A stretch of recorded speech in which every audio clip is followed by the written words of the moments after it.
Autre chose dans cette édition, sécurité locale et prévention de la délinquance. Le ministère de la Sécurité et de la Protection civile vient de boucler une formation avec le Conseil local de la sécurité de Matoto. Durant 3 jours, les différents acteurs ont été outillés sur la sécurité locale et leur rôle au sein de la commune. Ils doivent désormais élargir les acquis dans les 38 quartiers de Matoto en faveur de la protection des citoyens. Reportage Abdoulaye Sadio Diallo et Yacouba Traoré. Venus de la mairie, des services de sécurité et d'autres organisations socio-professionnelles, ces 18 membres ont activement participé à cette formation. L'idée consiste à renforcer la sécurité au sein de la commune à travers une approche participative. C'était donc pour former ces membres du conseil local sur leur rôle et attributions. Parce que les conseils locaux de sécurité et de prévention de la délinquance sont des cadres de concertation où tous les acteurs socio-économiques, à côté des responsables des services de sécurité, notamment la police, la gendarmerie, les conservateurs de la nature et les élus de la commune, ils se concertent pour discuter des questions de sécurité de la commune. La commune de Matoto fait plus d'1 million d'habitants, selon Mamadou Batos Camara. Sécuriser cette population requiert une connaissance de ses prérogatives, soutient le maire, lui-même membre du CLSPD. Vous le savez, Matoto est la plus grande commune de la Guinée par sa densité. Nous avons 38 quartiers et 226 secteurs. Mais vous le savez, il y a beaucoup de facteurs qui sont liés à l'insécurité. J'ai compris que c'est un outil pour une collectivité de faire une prévention et comment s'y prendre pour que ce genre de comportement puisse cesser dans nos milieux citoyens. La Direction nationale de la police de proximité trouve bénéfique une telle initiative. Pour son représentant, la sécurité doit être une affaire de tous. Cette lutte se mène dans plusieurs domaines, dont la sécurité publique, la tranquillité publique, l'hygiène publique, la santé publique, c'est-à-dire contre les pandémies. En un mot, tous les domaines de la vie publique, socio-culturelle, économique et sanitaire de la population de la commune de Matoto. Convaincu d'avoir assimilé le contenu de la thématique dispensée, ce bénéficiaire compte mettre en œuvre les acquis de la formation. Nous devons sensibiliser la population, nous devons vraiment mettre à la disposition de nos collaborateurs, de nos collègues du service, pour au moins chercher à léguer la connaissance. Comprendre et mener à bien la mission du Conseil local de sécurité et de prévention de la délinquance sont les attentes de Cosenta et de ses partenaires, notamment l'Union européenne.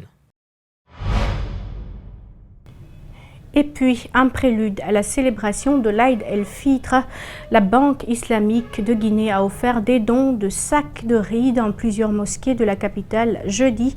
C'est de cette manière qu'elle a voulu se rapprocher des citoyens. Partout, les bénéficiaires sont tous satisfaits. Reportage Bintou Traoré, Ibrahima Sorissouma. C'est souvent dit par les religieux que tout acte de bienfaisance accompli par un musulman pendant le mois de Ramadan aura une récompense multiple. Le Ramadan est un moment d'entente et de partage entre les fidèles. C'est dans cette optique que la Banque islamique de Guinée a offert des dons de sacs de riz à plusieurs mosquées de la capitale à la veille de la nuit du destin. Pour la mosquée sénégalaise, il y a 10 sacs qui sont prévus. Il y a 2 autres mosquées qui sont prévues ici à Kaloum qui auront 5 sacs. Donc ensuite, il y a d'autres mosquées, en l'occurrence à Constantin, la cimenterie à Lambagné. Donc chaque agence de la Banque islamique va distribuer dans sa localité des riz à l'endroit de 3 mosquées. Donc c'est ce qui est prévu. Après avoir fait le tour de plusieurs mosquées de la commune de Kaloum et de Matam pour poursuivre ce geste de charité, les bénéficiaires ont remercié la Banque islamique de Guinée pour ce acte. Pour eux, ils ont reçu ces sacs de riz à un moment important. Demain, c'est un jour sacré pour le bon Dieu. Laylatul Qadr, c'est une nuit sacrée. Donc celui qui fait le bien, vraiment, il a fait le bien pour lui-même. Et celui qui rate ça, vraiment, toi, tu vas rester comme ça. Que Dieu nous en garde pour ça. Donc la mosquée a reçu les 5 sacs de riz. Nous sommes contents avec cette tasse-là que vous avez rendue à l'humanité, notamment pour l'islam, notamment pour les Guinéens tous. Nous sommes très très ravis. Au dire des bénéficiaires, ce n'est pas la première fois que la Banque islamique de Guinée offre des dons dans les mosquées à l'occasion de la nuit du destin. Dans les prochaines années, la Banque islamique de Guinée compte poursuivre cette œuvre de charité à l'intérieur du pays.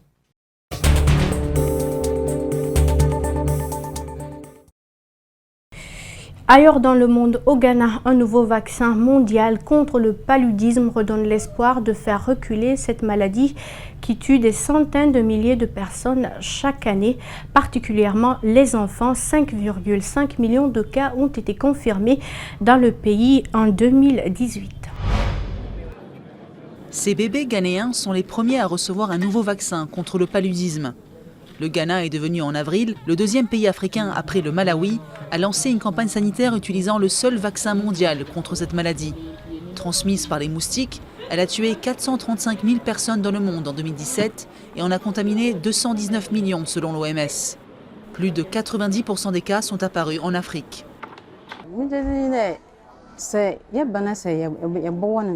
Je pense que si nous vaccinons tôt, ça nous aidera à l'avenir et ça nous évitera de dépenser autant d'argent pour la prévention des maladies. Ça permettra d'empêcher la maladie dès le départ.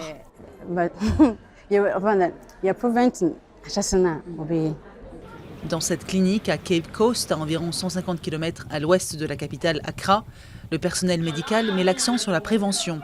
Selon l'OMS, le vaccin permet de réduire le risque de paludisme de près de 40%.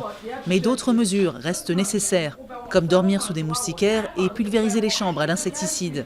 Cela permet aussi de diminuer le coût financier de la maladie. À l'heure actuelle, le traitement du paludisme est très coûteux et il n'y a pas d'argent. Donc si nous pouvons empêcher la maladie, les parents auront plus d'argent pour bien prendre soin de leurs enfants. Un point de vue partagé par l'ensemble des professionnels de la santé qui voient tous les jours les conséquences du paludisme.